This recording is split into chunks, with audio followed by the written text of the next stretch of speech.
அனைவருக்கும் வணக்கம். வாழ்க வளமுடன். நான் உங்கள் பாலசுப்ரமணி.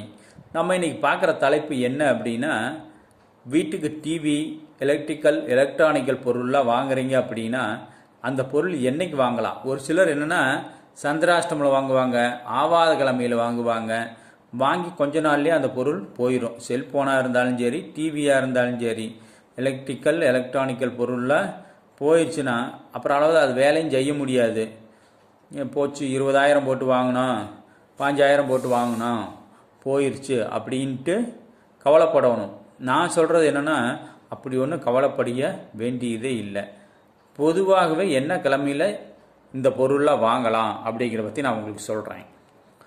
பொதுவாகவே வெள்ளிக்கிழமை வரனால எலக்ட்ரானிக்கல் பொருட்கள் வாங்குவது சிறப்பு. அன்னைக்கு நல்ல நாளான பார்த்துக்குங்க. கருநாள், அஷ்டமி, நவமி இந்த நாள் வருதுன்னா அதை விட்டுருங்க. முகூர்த்த நாள் வருதான்னு பார்த்துங்க. நட்சத்திரம் நல்லா இருக்குன்னு பார்த்துங்க. வெள்ளிக்கிழமையும் சேர்ந்து வருதான்னு பார்த்துக்குங்க. வாங்கக்கூடிய பொருள் ரொம்ப நாளைக்கு ரிப்பேர் ஆகாது, ரொம்ப நாளைக்கு தாங்கும்.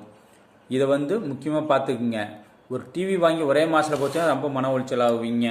அந்த டிவியை 10 வருஷத்துக்கு கம்முன்னு கிடக்குது, எந்த செலவு இல்லாமல் அப்படின்னா சந்தோஷப்படுவோம். அதுக்கு தான் 4 நட்சத்திரம் பார்த்து வாங்கணும்னு சொல்கிறது. நீங்கள் வெள்ளிக்கிழமையில் நல்ல நாளாக பார்த்து எலக்ட்ரானிக்கல்ஸ், டிவி இந்த பொருளை வாங்குங்க. அது ரொம்ப நாளைக்கு ரிப்பேர் ஆகாமல் வீட்டில் பயன்படுத்தலாம். வாழ்க வளமுடன். நன்றி, வணக்கம்.